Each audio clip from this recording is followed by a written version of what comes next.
Bonjour, bonjour à tous, bienvenue dans Ça nous intéresse. Aujourd'hui, c'est notre format spécial débat. Nous avons aujourd'hui deux équipes pour confronter l'une avec l'autre autour d'un sujet. Et je vais d'abord inviter ma collègue Sun Yang à présenter le sujet d'aujourd'hui, qui est, comme d'habitude, un sujet qui fait beaucoup parler de lui sur les réseaux sociaux. Il s'agit de métavers. Avez-vous déjà entendu parler du métavers? C'est un espace virtuel artificiel qui existe en parallèle du monde réel. On peut rejoindre le métavers en utilisant des lunettes de réalité virtuelle, des portables ou des ordinateurs. Dans le métavers, tout est possible. Par exemple, on peut désormais travailler dans un bureau virtuel ou se rendre dans un centre commercial virtuel. Et on peut même acheter une maison, un terrain ou investir dans des actifs virtuels dans le métavers. Et un autre domaine d'application clé pour le métavers, c'est le métavers social. Dans cette version future d'Internet, vous pouvez créer votre propre avatar virtuel qui vous permette peut-être de devenir plus beau, plus drôle ou plus charmant que vous-même. Autrement dit, dans le métavers, nous avons tous l'occasion de mener une seconde vie. Et de plus, le métavers permet aussi de restaurer totalement les scènes du monde réel tout en apportant un sentiment d'immersion extrêmement fort. En fait, dans le domaine de la communication, l'humanité a toujours essayé de dépasser les frontières spatiales et temporelles. Et actuellement, le métavers nous propose une vision de futur qui fascine beaucoup de monde. Et tout cela nous amène au débat d'aujourd'hui. Avec l'avènement du métavers, les relations sociales vont-elles devenir entièrement virtuelles? Effectivement, est-ce que notre vie sociale va devenir entièrement virtuelle? C'est le sujet de notre débat d'aujourd'hui. Et nos équipes de débatteurs aujourd'hui, je vais les présenter. D'abord, l'équipe pour est composée de Olivier Mendo, chef de délégation de la jeunesse africaine en Chine, doctorant à l'université de Beijing, et Washino Lionel Perus Sovigedi, doctorant en linguistique appliquée à l'université des langues et cultures de Beijing. Et l'équipe contre est composé de Elvan Ravadan Sunatré, chef de projet à l'Uniford et directeur général de Clay China, et Chloé Zhou, journaliste. Aujourd'hui, notre émission sera divisée en trois parties. D'abord, il y a un premier tour où chacun a 2 minutes pour exprimer vos points généraux. Et ensuite, nous allons avoir un débat un contre un et puis un troisième tour, une conclusion. On va d'abord procéder au premier tour de débat. Alors, on va commencer par l'équipe pour et c'est Olivier qui va prendre le parole en premier. J'invite Olivier à commencer. Le parole est à vous. Merci de m'avoir sur le plateau. Eh bien, pour ma part, la question s'est toujours posée de savoir si la réalité virtuelle va réellement s'imposer en masse, et parce qu'on disait la même chose, si vous vous rappelez de la télévision en 3D et ces écrans avaient disparu. Alors, de mon point de vue, le virtuel est en train de modifier les approches sociales. Si on prend l'exemple de Facebook, qui a changé le terme, si on parle le terme ami, qui fait référence à une connexion profonde. Mais selon Facebook, le terme ami s'est aujourd'hui agrandi pour contenir toutes les connaissances et personnes ayant un intérêt commun sans se voir dans la réalité. Donc, pour de nombreux travailleurs du domaine de la réalité virtuelle, comme pour d'autres, la vie sociale virtuelle est la nouvelle tendance et un futur envisageable dans les prochaines années. Et contrairement à ce que l'on pourrait croire, les modèles de bas gamme de la réalité virtuelle coûtent moins cher que les téléphones intelligents. Et or, quand on sait qu'environ 3 milliards d'appareils ont été achetés dans le monde récemment, il est aisé de conclure que cette technologie a la possibilité de s'étendre très rapidement. Alors, un autre point mentionné ici est la question de savoir que faire quand la vie quotidienne ou la vie normale est perturbée. Et je fais référence au COVID-19 ou à d'autres défis tant sanitaires que sécuritaires, etc. Le métavers a donc ressurgi en partie favorisé par cette conjoncture sanitaire particulière et a permis d'abolir les frontières qui se dressaient entre le monde physique et le monde numérique. Et nous passons de plus en plus de temps sur nos écrans et depuis l'arrivée des ordinateurs portables, par exemple, des smartphones, etc., nous avons commencé à vivre dans une réalité alternative, notamment sur les réseaux sociaux. Et c'est cette tendance qui s'est fortement accentué depuis le début de la crise sanitaire COVID-19 et qui a forcé et incité les individus à passer plus de temps sur Internet. Alors, pour conclure, au-delà Ok. Il faut des exemples terminer que j'ai maintenant. mentionnés, Olivier, Oui, le votre tour est métavers... Olivier, Il faut votre arrêter temps maintenant. est Dernière ligne. écoulé. Il faut arrêter maintenant. Oui, pas oui, de oui. souci. Alors, il faut respecter le temps, hein. OK, là, ensuite, c'est le tour de Chloé. Chloé, la parole est à vous et vous avez également 2 minutes. J'ai pris la partie contre. Mon point de vue est vraiment très clair. Le métavers ne peut pas totalement rendre notre vie sociale entièrement virtuelle. Même pas du tout, parce que je sais qu'au fond de votre cœur, vous pensez la même chose que moi. On peut aller manger, on peut voir des films en ligne, mais l'expérience des salles de cinéma est incomparable. Et on peut commander des repas par livraison, mais les plats sont beaucoup plus délicieux quand on mange sur place. Et on peut discuter avec des amis par Zoom, mais les rencontrer en personne et sortir avec eux nous apporte beaucoup plus de joie. Car nous sommes tous humains, donc on a besoin des contacts humains. On ne peut pas vivre uniquement derrière les écrans. Et imaginez si on était tous métaversés, il y aura beaucoup de dangers. Premièrement, tout le monde devient hypocrite. Déjà à notre époque, on a l'impression que les autres sont tous plus beaux, plus riches et plus heureux que nous, car tout le monde poste des photos avec des filtres. Et parce que c'est un résultat d'un auto-embellissement. La nature humaine, c'est de cacher ce qu'on ne veut pas montrer et de montrer ce qu'on veut montrer aux autres. Et avec les moyens techniques et dans ce monde de métavers, tout le monde est permis de cacher derrière les écrans et ça peut dériver en hypocrisie. Deuxièmement, il est dangereux d'être dépendant des entreprises technologiques. Si les patrons des entreprises comme Zuckerberg ou Musk deviendront les domineurs, les créateurs de ce monde, ils peuvent décider notre vie. Et si vous perdez votre compte, vous perdez tout. Et de cette manière-là, on sera manipulé par les réseaux sociaux et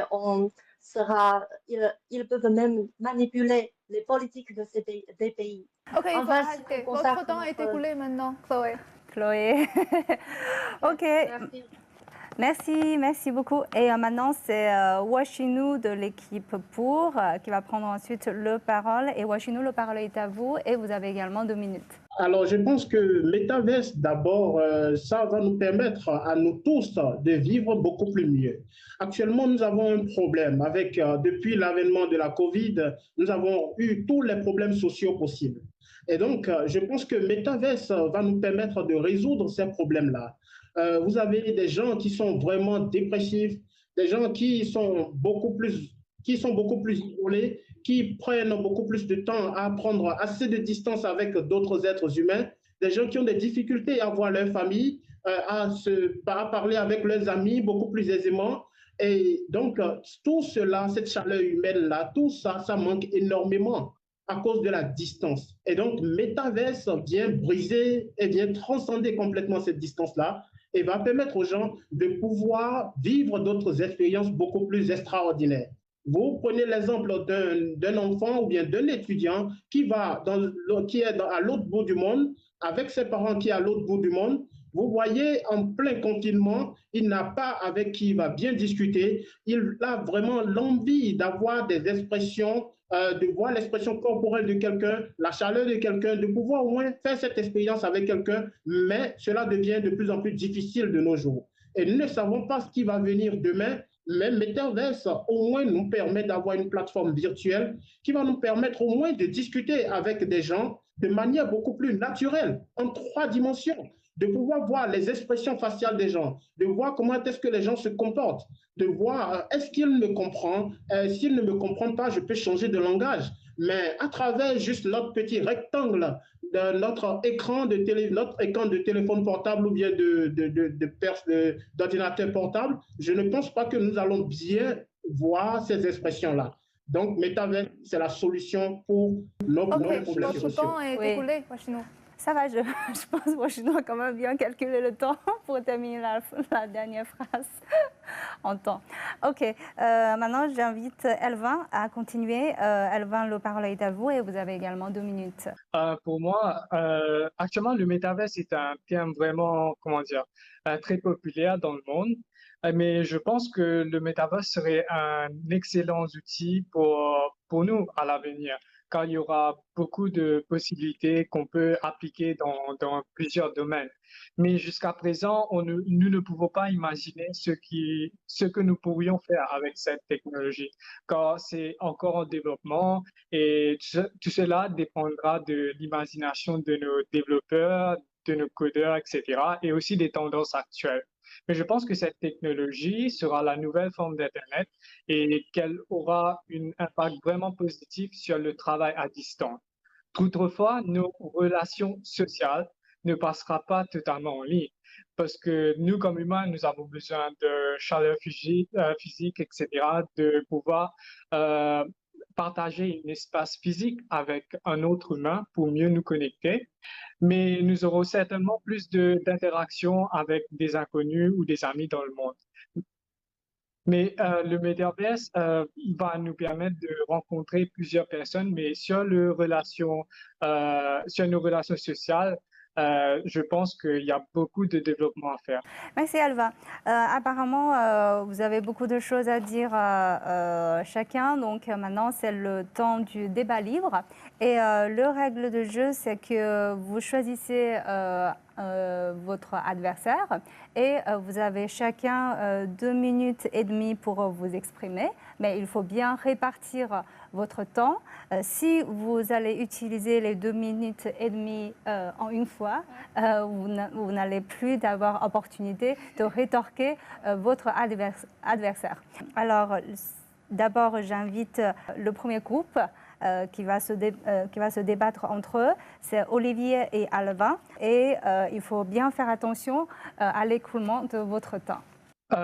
Mon premier argument sera que le métaverse est actuellement en développement et tous les équipements qui vraiment nous permettent d'interagir totalement en ligne sont vraiment très chers.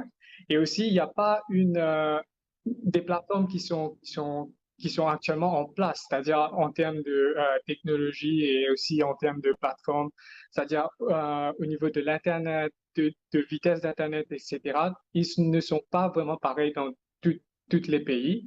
Alors, c'est une des difficultés qui va permettre au Metaverse de devenir de nous permettre d'avoir une relation totalement virtuelle sur le plan social. Ça, c'est mon premier point. D'accord, mais c'est vrai, le métavers est encore en développement, mais déjà, on peut voir comment les internautes se l'arrachent sur le marché.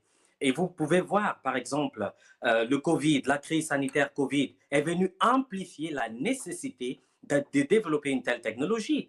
Imaginez un peu, ça fait déjà 2 ans de Covid. Si à l'époque, on n'avait pas développé ou alors fait ressurgir cette technologie, parce que ça date quand même, je pense, des années 92, mais on en serait où il n'y aurait pas de contact humain.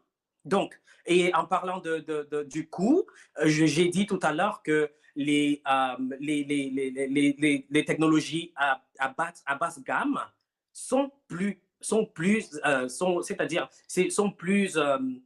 c'est-à-dire les téléphones intelligents sont plus chers que les produits à métavers à basse gamme. OK. Très bonne réplique. Mais je pense que le Covid nous a permis de différencier notre vie de travail et aussi notre vie sociale. Et actuellement, plus de gens veulent travailler à la maison car ils peuvent mieux gérer leur temps de travail. Alors, et après ça, après le travail, ils préfèrent de passer leur temps avec des amis et leur famille en physique. Je pense que c'est cela que le Covid nous a fait comprendre, que le temps avec notre famille, surtout en physique, c'est vraiment, c'est vraiment important. Les contacts humains, c'est vrai, c'est important, mais il faut aussi voir le métavers, ça allie le virtuel au réel et il y a beaucoup d'avantages. Vous pensez par exemple, si on parle en termes de psychologie comportementale, vous avez cette technologie va permettre à des personnes d'expérimenter le danger, mais sans pour autant être en danger. Et c'est bien pour le bien-être. On parle des militaires qui ont souffert, les militaires de guerre qui ont souffert et qui, à travers le métavers, peuvent guérir ces blessures. C'est-à-dire, le métavers nous donne de l'expérience. Mais les autres technologies, quand on dit le web traditionnel, c'est juste, comment dire, la connaissance. Donc, je pense que le métavers, ça a de l'avenir. Oui, vous avez raison. Le metaverse a de l'avenir, mais quand on dit qu'on va passer totalement en ligne pour nos relations sociales, ça veut dire que on ne quittera pas notre maison. On va rencontrer des gens en ligne et rester que en ligne. Mais sur cela, je suis vraiment pas d'accord. Une des raisons, parce que actuellement, on est juste au tout début de développement du métaverse. Et il y a différents types de mondes, différents types de métaverses qui communiquent pas avec les autres. Alors, sur le plan de développement, il y a beaucoup de travail qu'on doit faire. Quand c'est par exemple je vais prendre l'exemple de l'Internet. Quand l'Internet a été créé, il y avait pas de protocole qui a été mis en place. Après que ces types de protocoles qui ont été mis en place, c'est après cela que Alban, il faut arrêter. Votre temps a été écoulé maintenant. Bon. Eh bien, je dirais que c'est vrai, le métaverse est en développement, mais vous savez, nous sommes à l'ère des réseaux sociaux. Alors, le métaverse est allié aux réseaux sociaux, les grandes plateformes comme Sony, Facebook, Samsung. Ils sont au virement du métavers. Donc, du coup, c'est-à-dire, je ne donne que 1 ou 2 ans, vous allez voir, ce sera partout. Et surtout, je peux avoir ce que il n'y a aucune limite dans l'imagination. Je peux avoir tout sur place et juste en ayant mes lunettes VR. Donc, je pense que vous voyez la conjoncture actuelle, les marchés, les télétravail et tout, c'est-à-dire c'est la tendance. Donc, le métavers, c'est la plateforme du futur. Ensuite, c'est Woshino et Chloé qui va se débattre. Et puis, la parole est d'abord à Chloé. Et puis aussi, faites attention à votre répartition du temps. Merci beaucoup. Et je vous rappelle qu'aujourd'hui, le débat se concentre sur le sujet que est-ce que le métaverse va remplacer totalement notre vie réelle? Donc, je pense non, car si on consacre notre vie à métaverse, le monde réel va devenir un endroit vraiment très froid. Vous connaissez personne dans la vie réelle et vous vivez seul avec une simple masque de réalité augmentée. Et c'est comme si vous vivez dans votre rêve. Donc, ça n'a pas vraiment beaucoup de sens. Il vaut mieux aller dormir, vous pouvez faire des rêves et sans avoir des masques alors, des casques alors. Et nous avons tous vécu les confinements et ce confinement était vraiment très proche de la vie métaverse. On a l'Internet et le smartphone, mais en réalité, on est passé à la maison tout seul. Donc, le métaverse est un confinement grand format, plus technologique, mais c'est pas une vie désirable, c'est une vie déplorable. Alors, je pense que vous avez dit que c'est une vie déplorable. Mais en réalité, lorsque nous faisons face au danger, par exemple au danger de la COVID, nous ne pouvons pas sortir de nos maisons. Qu'est-ce que nous allons faire? Nous ne pouvons pas avoir de contact social. Je pense que Metaverse est la solution qu'il faut là, exactement, précisément, pour régler ce problème. Et donc, cela nous permet... Mais c'est un cas d'urgence, c'est pas la vie normale. Parce que nous sommes déjà privés de cette vie normale-là. Vous savez qu'avant, nous étions en train d'écrire seulement les messages pour pouvoir communiquer entre nous, mais ça s'est passé par la suite aux images, ensuite aux vidéos. Maintenant, nous ne pouvons pas nous stagner tout simplement aux vidéos. Nous devons passer à une autre étape parce que nous sommes des humains. Les humains doivent aller de l'avant. Et donc, nous devons aller de l'avant, accepter Metaverse, faire face à cela et s'y adapter. C'est une réalité et c'est ce qui est déjà là avec nous précisément. Si une entreprise... Aller de l'avant, c'est aller dans les rêves ou aller dans la réalité. Je pense que c'est mieux d'aller dans la réalité, non? Imaginez un jour, vous allez avoir un amoureux Et c'est déjà la réalité. Par contre, vous rencontrez une très jolie fille sur Internet, mais tout est un mensonge, car ce sont des Photoshop qui ont changé son visage. Ça peut être même un homme à qui vous parlez. Là, je pense que nous sommes déjà dans un contexte où nous avons problème de Covid qui est là. Nous avons problème de confinement. Et donc déjà à ce niveau-là, nous n'avons même pas le choix, nous ne pouvons même pas avoir d'autres personnes. Nous ne savons pas ce que l'avenir nous réserve. En cas de qu'est-ce qu'il y a, lorsqu'on aura un autre problème, on aura un autre virus, qu'est-ce que nous allons faire? Nous n'allons pas faire face à ce virus avec les anciennes méthodes que nous avons, avec les vidéos. Nous allons débattre le virus, nous n'allons pas nous cacher à la maison. Nous avons besoin de nous exprimer. Vous savez, déjà avec Metaverse, nous avons la réalité 3D. Nous pouvons utiliser la 3D pour nous exprimer. Vous pouvez rester dans votre chambre, aller suivre un concert de votre artiste préféré. Vous pouvez faire d'autres expériences, jouer des jeux vidéo avec d'autres amis, pouvoir dialoguer avec eux. C'est un complément pour la vie, mais ce n'est pas l'entière vie, ce n'est pas la vie entière. Par exemple, si vous allez avoir un bébé, comment le faire en ligne? Vous nourrissez votre enfant et à distance, c'est pas possible. Le bébé ne connaît pas votre touche et ne peut pas être embarrassé par vous. D'accord. Alors donc, avec Metaverse, je pense que nous avons encore beaucoup plus de choses à expérimenter et c'est le portail à toutes les grandes innovations de ce monde. Merci. Ok, je pense là, vous avez exprimé votre point de vue assez spontanément. Voilà. Alors là, on va arriver à ce tour de conclusion. Alors vous allez avoir une opportunité, tenant compte de ce que vous avez entendu et ce que vous avez dit auparavant, d'essayer de convaincre vos adversaires pour la dernière fois. Alors, on va commencer cette fois par l'équipe contre. Alors, Chloé, maintenant c'est à vous. Vous avez 1 minute 30 et faites attention à l'écoulement de votre temps. Le métaverse, c'est un rêve sans la vie réelle. Et ça ne peut pas remplacer notre vie réelle, notre vie sociale réelle. Car selon la théorie de pyramide des besoins de Maslow, les deux couches de nos besoins de base, ce sont les besoins physiologiques et les besoins sécuritaires. Et ces besoins-là, ils ne sont pas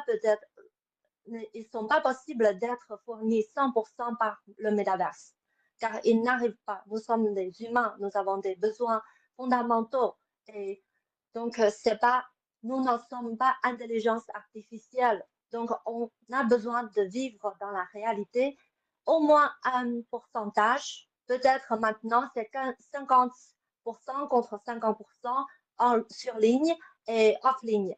Le futur, c'est peut-être 60% contre 40%, mais il ne sera pas possible de totalement être remplacé par le métaverse. Donc, je pense qu'on a besoin de la vie réelle et d'avoir des contacts humains, d'avoir des amis dans la vie réelle et de travailler dans la vie réelle, de pouvoir manger dans les restaurants, d'aller dans les cinémas qui sont vraiment, il y a des salles de cinéma où on est entouré de nos amis et de sortir avec les amis, de faire du sport dans les terrains, dans les salles de sport. Ok, Chloé, votre tour est terminé. Merci à vous. Merci. Et maintenant, c'est à Washinu. Allez, la parole est à vous, Washinu, et c'est 1 minute 30 pour vous. Alors, donc, j'aimerais vraiment bien poser une question à Chloé, mais je ne sais pas si elle pourra me répondre par la suite. Que dites-vous de la distance qui est imposée actuellement à beaucoup d'êtres humains? Il y a des êtres humains qui ne peuvent même plus voyager normalement. Et donc, ces personnes-là, comment voulez-vous qu'ils vivent normalement avec leurs parents? Comment voulez-vous qu'ils aient de contact avec leurs parents? Comment voulez-vous qu'ils aient de relations beaucoup plus sociables, beaucoup plus humaines avec leurs parents? Ils ne peuvent pas seulement faire face à leur écran de télévision, à leur écran de téléphone. Ils ne peuvent pas seulement regarder des vidéos. Ils doivent accéder à une autre dimension. Ils doivent faire quelque chose de beaucoup plus virtuel, rester dans un environnement où leurs parents aussi sont dans le même environnement et ils vont se sentir beaucoup plus impliqués dans leurs relations. Et ça, c'est vraiment ce que Metaverse nous apporte. Lorsque vous allez dans le domaine professionnel, lorsque vous avez, par exemple, vous êtes journaliste, je suggère que vous êtes la meilleure dans votre domaine. Alors, moi, je suis en Afrique, j'aimerais vous suivre, j'aimerais faire un stage avec vous, mais la distance m'impose de rester nécessairement en Afrique. Mais j'ai la capacité de pouvoir me rapprocher de vous et de vous voir à travers Metaverse comment est-ce que vous faites votre travail et d'apprendre d'une main de maître comment est-ce qu'on est journaliste. Et cela peut m'aider énormément dans mon métier et pourra m'aider aussi à aller de l'avant. Je pense que Metaverse est notre solution. Ok, Washinou, merci à vous. Votre temps est écoulé maintenant. Je vais donner ensuite la parole à Elvin. Elvin, vous êtes prête? C'est 1 minute 30 pour vous. Ok. Tout d'abord, question pour Washinou. Le métaverse est actuellement un outil qui nous aide à qui aide l'humanité à mieux travailler, tout d'abord, à mieux se connecter, deuxième, et peut-être à mieux profiter de la vie. Mais je ne pense pas que c'est un outil qui nous permet totalement d'ignorer l'aspect physique de la vie. Parce que quand on est né, une deuxième question, mais peut-être pour tous les gens qui sont là, est-ce que c'est mieux de marcher dans le parc ou de mettre les outils de métaverse et puis de marcher dans la parc dans un monde virtuel? L'expérience n'est pas pareille. Peut-être que ça nous aide quand on est dans une situation de crise, etc. Mais par exemple, tu as pris l'exemple de quelqu'un qui est dans un autre pays mais qui ne peut pas parler avec ses amis ou la famille. Mais quand il finit de parler avec ses amis et sa famille, il va retirer son casque et puis aller voir des amis qui sont prêts avec lui. Il ne va pas rester tout le temps dans le métaverse. C'est d'être un être humain. On ne peut pas expériencer ça grâce à des outils technologiques. Peut-être, oui, le métaverse va être Ok, Elvin, il n'y a pas de temps pour vous. Il faut arrêter. Merci. Merci, Elvin. Ok, c'est Olivier qui va prendre la parole maintenant. C'est 1 minute et 30 pour vous, Olivier. Ok, je dirais d'entrée de jeu que le monde est un village planétaire. Hein, et je suis d'accord avec mon partenaire. Vous voyez, le métaverse est venu pour pallier aux problèmes sociaux. Ce n'est pas pour venir complètement substituer. Vous savez, c'est un peu comme quand on a créé des voitures, des avions. C'est pour embellir ou alors c'est pour faciliter la vie des hommes. Et vous voyez, c'est durant le Covid. C'est-à-dire, vous avez la dimension entre le réel et le virtuel, c'est-à-dire ce pont. Ça joint les deux. Et je pense que c'est pour ça augmente l'efficacité. Et puis c'est-à-dire sans rupture. Sans rupture. Vous voyez maintenant cette tendance de la métaverse est parue pendant le Covid. C'est pour dire que plus tard, nous ferons face à des défis planétaires. Mais comment y faire face? La métaverse peut être la solution. Et vous voyez, par exemple, un exemple plus terre à terre, vous avez des gens qui commandent des salons juste en ayant des lunettes VR. Ils ont des options, ils changent des couleurs et tout.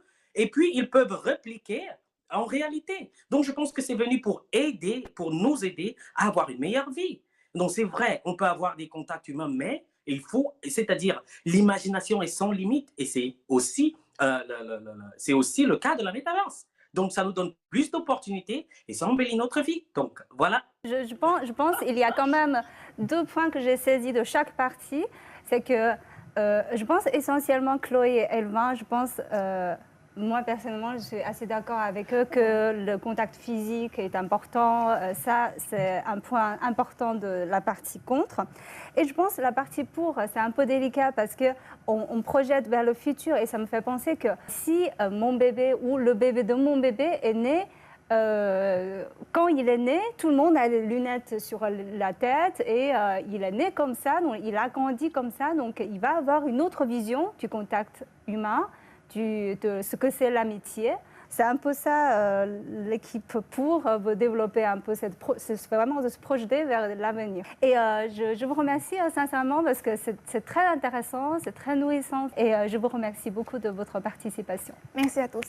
Merci. Merci, bravo. Et je vous remercie d'avoir suivi notre émission. À la prochaine.